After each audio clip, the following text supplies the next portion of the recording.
Okay, picture this.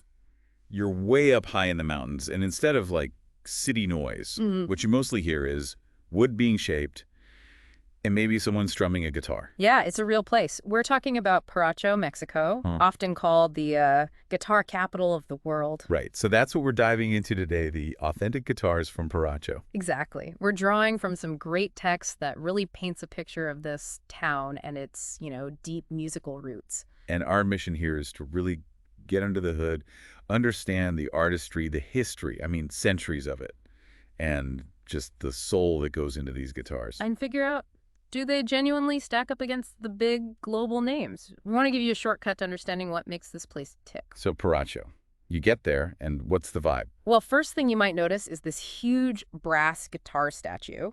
Makes a statement. Definitely sets the scene. And then, yeah, storefront after storefront just filled with guitars, classical ones, mariachi instruments, everything. It's kind of mind-blowing, the scale. Yeah. I read somewhere that, like, maybe 90% of the people there are involved in making instruments. It's a huge number, yeah. They apparently produce around 1 million instruments a year. 1 million. Wow.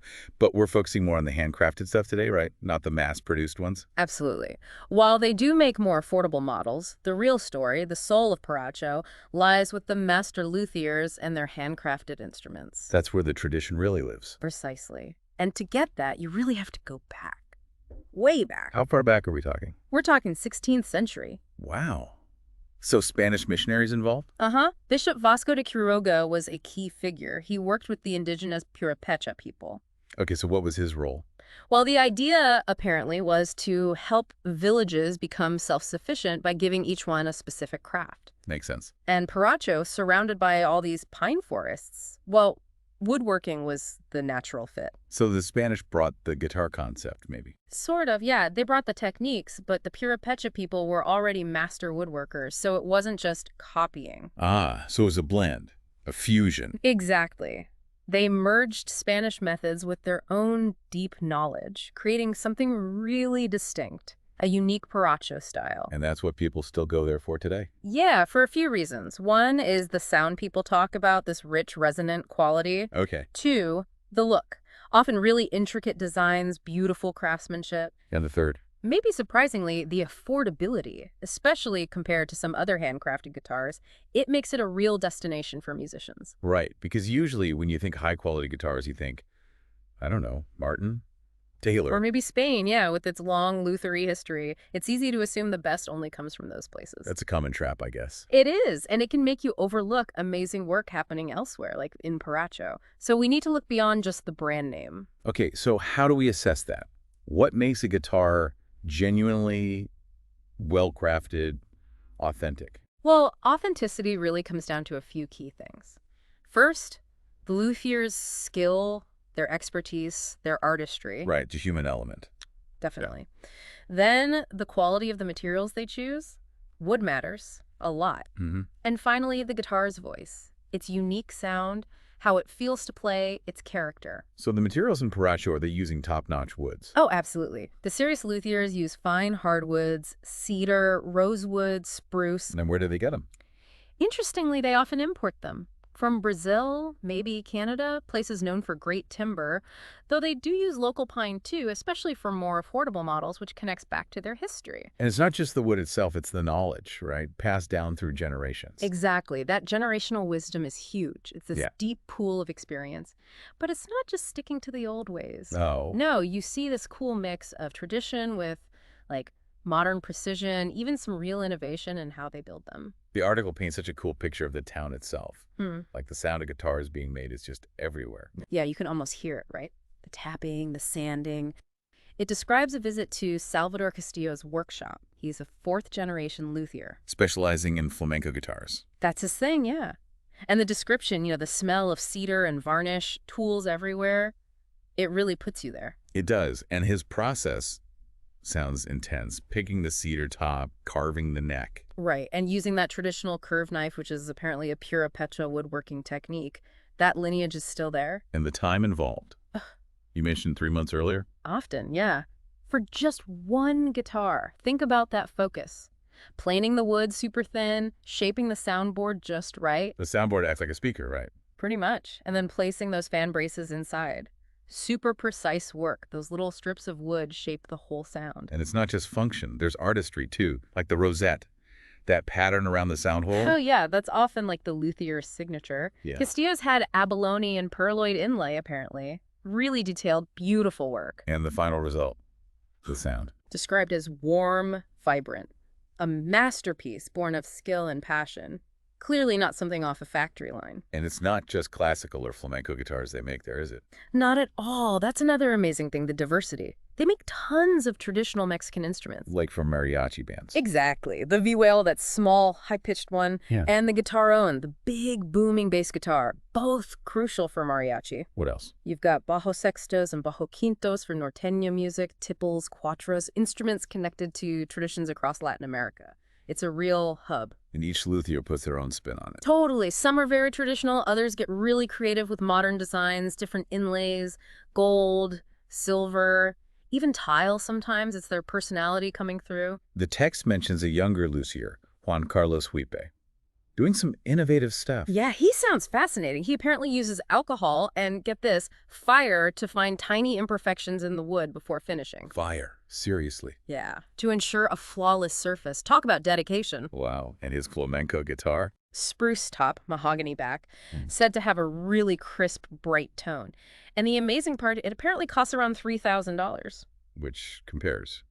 How? Well, similar quality Spanish flamenco guitars can easily run $5,000, $10,000, even up to $30,000. So the value from Paracho is incredible. That's a huge difference. Then there's Fructuoso's La Paluna, Right, he makes concert-level requintos, smaller, higher-pitched guitars. and they're sold internationally. Yeah, through Guitar Salon International, which is a big deal, a sign of serious quality. What is like? Rosewood fingerboard, Mm. cedar body, Yeah. described as having this delicate but powerful sound, great for mariachi solos. And again, that connection to heritage. Uh-huh. His rosette designs are inspired by traditional curapecha patterns. It's woven right in. So these top-tier guitars, we're talking, what price range? The article mentions anywhere from $2,000 up to $10,000 for these really high-quality handcrafted instruments. Which definitely shows they can compete with the best anywhere. Absolutely. It completely blows up that idea that great guitars only come from a few famous places or brands.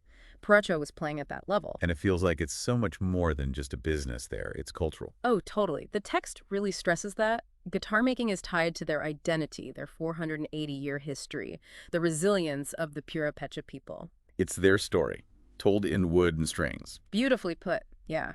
Taking this craft, introduced during colonial times, and making it their own, making it world-renowned. That says a lot. And you can't talk about Paracho recently without mentioning Coco, right? That white guitar. Definitely not. That guitar, made by German Vasquez Rubio, was huge. How so? Well, the movie's massive success put a global spotlight on Paracho's talent like never before. It boosted local pride, too. And that led to the Pueblo Magico designation, the magical town. It certainly seems to have played a big part, yeah. Getting that recognition in 2020 was major for them. That's fantastic. And they celebrate this legacy every year, the Feria de la Guitarra. Uh-huh, the guitar fair, usually the second week of August. Sounds amazing. Workshops open up, there's a guitar museum. It's a full-on celebration. It makes you realize how important it is to support these artisans, keep the tradition alive. For sure. That image in the text of the young apprentice in Castillo's workshop, that's the future right there. Supporting them keeps that going. Okay, so if someone does go to Paracho or wants to buy a guitar from there, what should they know? It sounds like there's a mix of quality levels. That's true. You've got everything from the master-built instruments to more mass-produced ones, some using maybe lower-grade pine, which can be less stable. So distinguishing them is key. Absolutely. And the best way, play the instrument. The article really hammers this home. Feel it, hear it for yourself. Exactly. Each handmade guitar has its own voice. If you can visit, that's ideal. Test the tone, the feel. But what if you can't visit? Buying online. Then you need trusted dealers, people who specialize in Paracho guitars, who know the luthiers. Huh. The text mentions Gilberto Gonzalez as one possibility. Good tip. What about practical stuff like humidity? Is that a concern in the workshops? It can be. Not every workshop has, high-tech climate control, but skilled luthiers know how to deal with it. No. Well, guys like Huipe and Castillo often laminate the necks with strong hardwoods like ebony. That adds stability, makes them less likely to warp. Smart. And again, seeking out luthiers with solid reputations helps. Abel Garcia, Gabriel Hernandez. These are names mentioned as being consistently good. And buying is haggling expected, It depends. In the general markets, maybe, yeah. A bit of back and forth might be normal. but not with the top luthiers. Usually not. If they have a waitlist and a strong reputation, their prices are generally fixed. They reflect the quality and the demand. It's amazing how far these guitars travel, though. It's not just a local thing. Not at all. They're played worldwide. Mariachi bands, obviously, but also classical players in Europe, everywhere. The article quotes a flamenco guitarist, Gino Dori. Yeah, praising luthiers like Benito Hoy, that kind of peer recognition speaks volumes. And there are brands like Paracho Elite guitars used by recording artists, Hmm.